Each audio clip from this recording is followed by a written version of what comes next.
Big thank you there to my colleague Tami Ngubeni. It is time indeed now to take a look at the top business stories here on Business Unusual this afternoon, and taking a look at the big stories moving markets and moving the economy this afternoon. And one of those certainly has to be the Minister of Public Enterprises, who has revealed what some of the steps are going to be that need to be taken to restructure the debt of ailing utility, Eskom. And to unpack this plan and other big stories in the world of business, including some of the volatility of our own currency here back home in South Africa, I'm joined by Maudi Lenstoane from Lehumo Investments. Maudi, afternoon to you, and congratulations, of course, on the new addition in the family. No, thanks for having me. It's beautiful to be here. Yeah.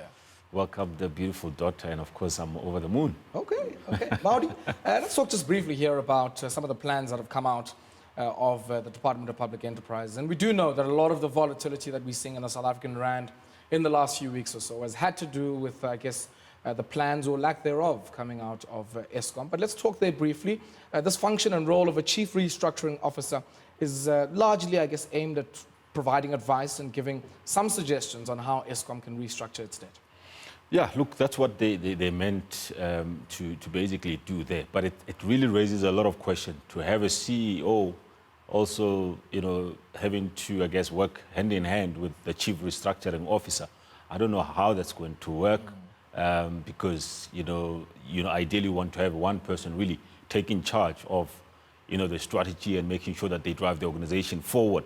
To have another second person next to you, I've got my own reservations as to whether that's going to be effective or not. Yeah. I think it's... Maudi, does that mean here we're set to see a conflation of the functions of a CFO and even the Treasury division at Eskom? Because one would think that the renegotiation with creditors normally happens with the Treasury division and maybe with some assistance from the CFO as well. Exactly. I mean, that's what you already have, that some of the functions that have been taken by, by Treasury are there. And to have a chief restructuring officer, it creates a lot of uncertainty, duplicates in terms of, who is, tasked with the responsibility to make sure that this important, organization really comes back into life and it becomes more effective and begin to really provide the security that this country needs going forward, which is that of electricity supply. Yeah. So I guess the minister has perhaps a different view as to why they feel that there's a need for a chief restructuring officer,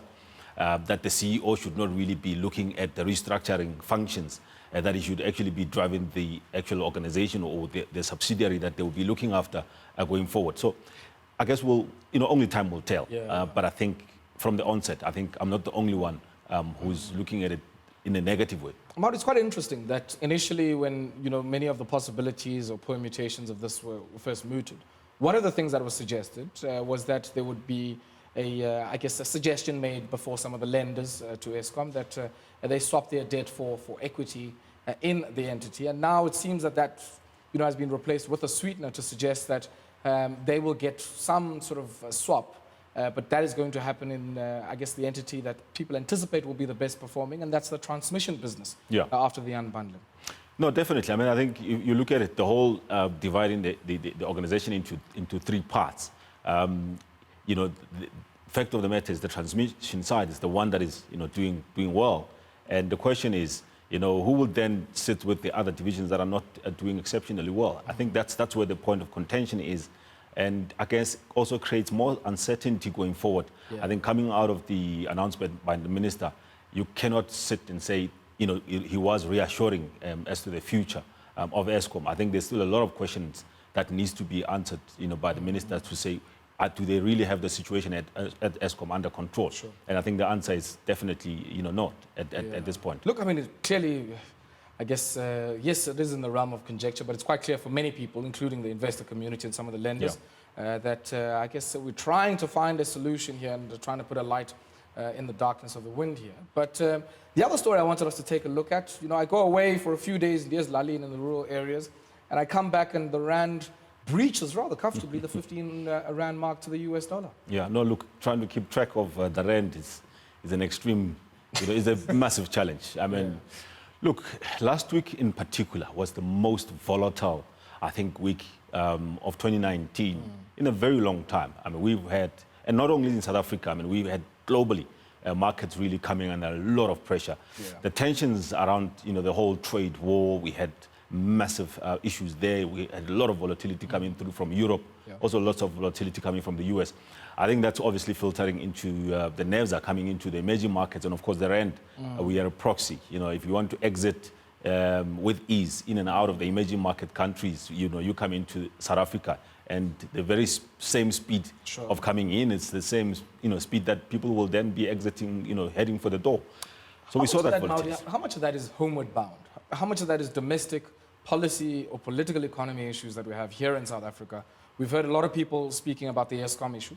We've also had a lot of people speaking about the political tensions between key institutions in our state, the presidency and the public protector in particular, and how that has been interpreted by the marketplace.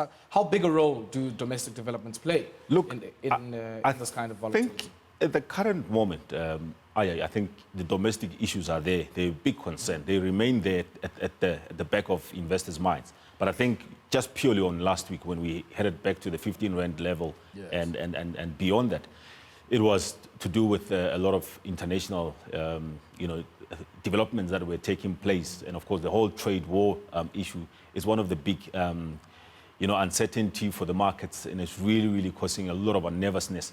The central banks have also come through and started responding by cutting interest rates, because it really, really poses a lot of questions about global growth going forward. So I think last week in particular, it was more of in the international issues that we had to really succumb to. Domestic issues remains a big concern. I mean, rating agencies still coming through in the next couple of months, and that could further, look at us and say we haven't dealt with the issues of Eskom that we touched on. We haven't really grown the economy, and we remain with a number of challenges that we have, and perhaps we need to be downgraded. I think that will also put, further pressure on our currency and our economy. Sure. Maudi, let's pause there for a second and to take a quick break. And when we come back, we continue and we take a look and ask ourselves what all of this volatility in the South African currency is going to mean for all of us as consumers. And then we'll also take a look at the retail sales numbers that are set to come out this week. And many economists expecting that we're going to see some improvement there in the retail numbers, which are a reflection of how confident consumers are to go out and spend their hard-earned cash. More top business stories after this break. Do stay with us.